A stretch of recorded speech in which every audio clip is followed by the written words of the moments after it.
Hello all my viewers, কেমন আছেন আপনারা সবাই? চাকরির সন্ধানে চ্যানেলে আপনাদের সবাইকেই জানাই স্বাগতম। তো ইংরেজি শেখার ইচ্ছাটা আমাদের সকলেরই আছে, তবে আমরা বারবার চেষ্টা করেও ব্যর্থ হয়ে যাই। কিন্তু আমরা যদি মজার মাধ্যমে এবং রিডিং পড়ে ইংরেজি শিখতে পারি, তাহলে সেটা সকলের জন্যই আনন্দদায়ক হবে এবং খুব সহজেই আমরা ইংরেজিটাকে আয়ত্তে আনতে পারবো। তো গল্প পড়ে কিভাবে ইংরেজি শিখতে পারবো, সেই ভিডিওগুলোই আমি আপনাদের মাঝে আজ থেকে আনতে চলেছি। তাই এখনও যারা চ্যানেলটি সাবস্ক্রাইব করেননি, সাবস্ক্রাইব করে অবশ্যই পাশে থাকা বেল আইকনটি চালু করে দেবেন এবং অবশ্যই ভিডিওটি যদি আপনার ভালো লেগে থাকে একটা লাইক দিয়ে যাবেন। তো চলুন আজকের যে গল্পটি দিয়ে আমি শুরু করব, সেই গল্পের নাম হচ্ছে এ লায়ার শেপার্ড। তো প্রথমেই গল্পের নামটা আমাদের বুঝতে হবে। এ লায়ার শেপার্ড এর অর্থ হচ্ছে এক মিথ্যাবাদী রাখাল। তো প্রথমেই আমাদের যে ওয়ার্ডগুলো রয়েছে এই ওয়ার্ডগুলোর বাংলা অর্থ জানতে হবে এবং সেগুলো নিয়েই আমি আপনাদের মাঝে আলোচনা করব।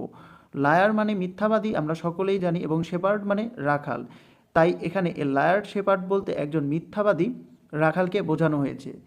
Once upon a time there was a shepherd in a village.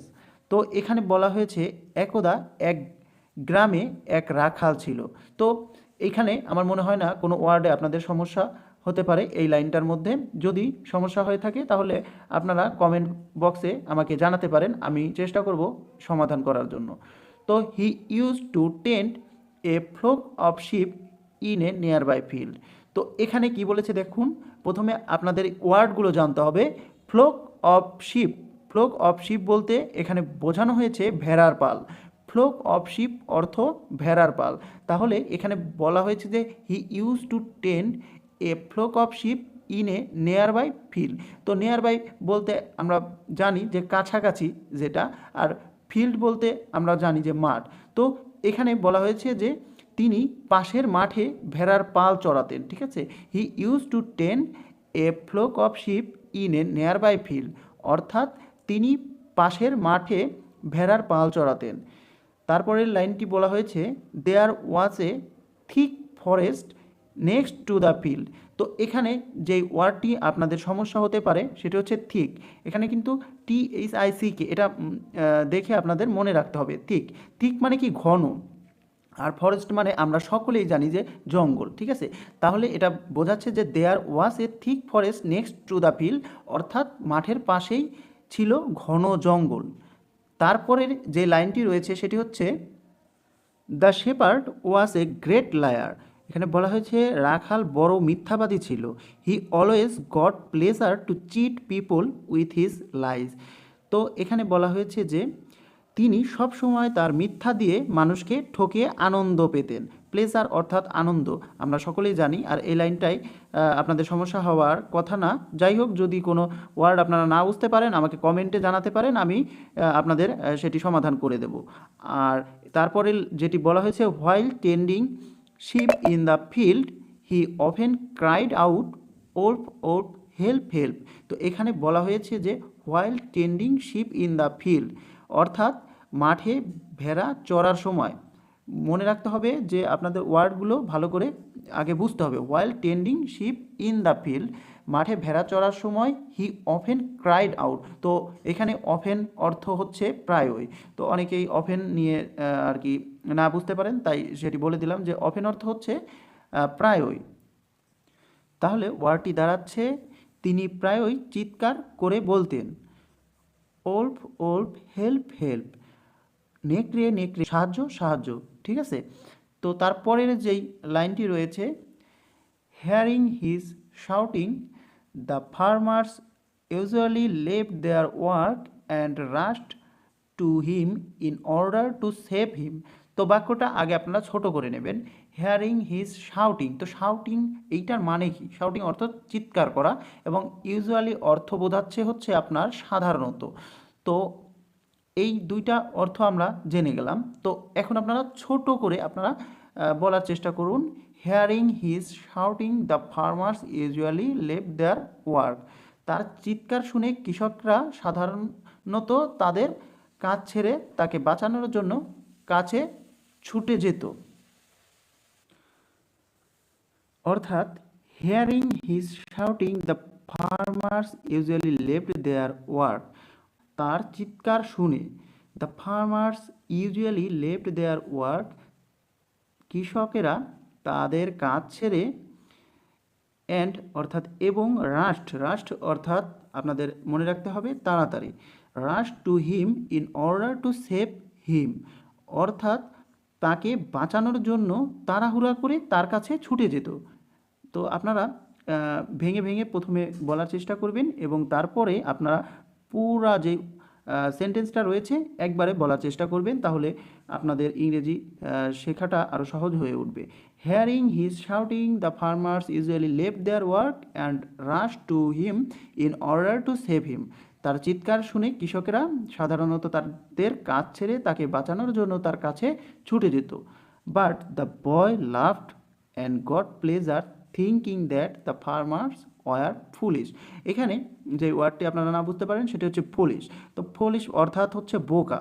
তো এখানে আমরা ছোট ছোট করে ভেঙে দেখি। বাট দ্য বয় লাফড, এখানে কি বলেছে যে but the boy laughed and got pleasure thinking that, কিন্তু ছেলেটি হাসে এবং আনন্দ পায় এটা ভেবে যে কৃষকেরা বোকা হয়ে গেছে।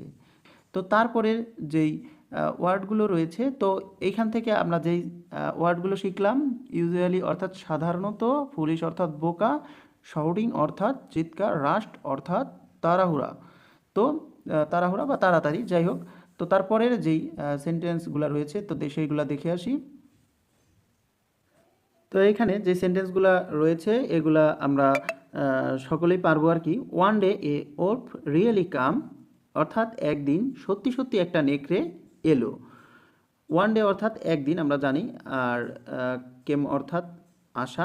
তো যাই হোক, তারপরের যে লাইনটি রয়েছে সেটি হচ্ছে the boy now cried allowed to attract the farmers.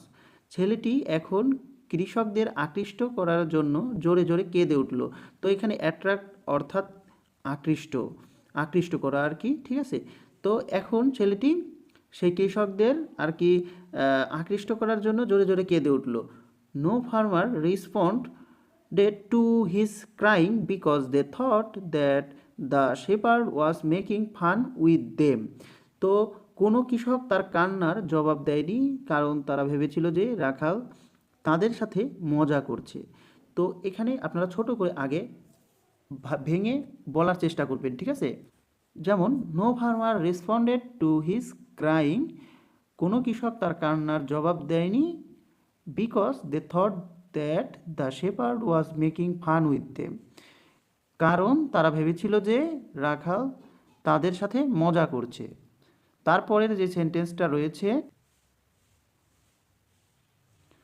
So they did not come to help the boy, তাই তারা ছেলেটিকে সাহায্য করতে আসেনি।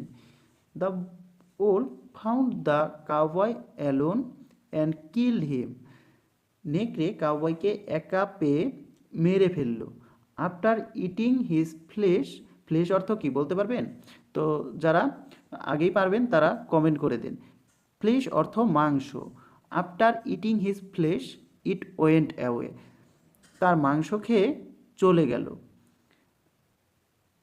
The liar shepherd was thus punish for his lie, মিথ্যাবাদী রাখালকে এইভাবে তার মিথ্যাচারের জন্য শাস্তি দেওয়া হয়েছিল। অর্থাৎ এই গল্পটি থেকে আমরা ইংরেজিও শিখতে পারলাম, কিছু ওয়ার্ড মিনিং জানতে পারলাম, এবং গল্পটি খুবই শিক্ষণীয় ছিল যে মিথ্যে কথা বলা কখনোই উচিত নয়, এবং যদি মিথ্যে কথা বলি অবশ্যই সেটার শাস্তি আমাদের পেতে হবে। তো এই গল্পটি থেকে আমরা অনেক কিছুই শিখতে পারলাম, এবং আমরা যদি এই রকম গল্প প্রতিনিয়ত প্রতিদিন প্র্যাকটিস করতে থাকি, একটানা কয়েক মাস যদি আপনি প্র্যাকটিস করেন, আমি গ্যারান্টি দিচ্ছি আপনার ইংরেজি লার্নিং স্কিল অনেকটা বৃদ্ধি পাবে। আপনি নিজেই আর কি বুঝতে পারবেন যে আপনার ইংরেজি কতটা আগের তুলনায় ভালো হয়েছে। তো এর জন্য প্রতিনিয়ত প্রতিদিন আপনাকে এইরকমভাবে রিডিং পড়ে যেতে হবে, এবং ওয়ার্ড মিনিংগুলো জানতে হবে। তো এই ছিল আজকের ভিডিওটি যদি আপনাদের ভালো লাগে অবশ্যই একটা লাইক দিয়ে যাবেন এবং এই রকম ভিডিও পেতে চ্যানেলটি সাবস্ক্রাইব করে পাশে থাকা বেল আইকনটি চালু করে দেবেন। ভালো থাকবেন।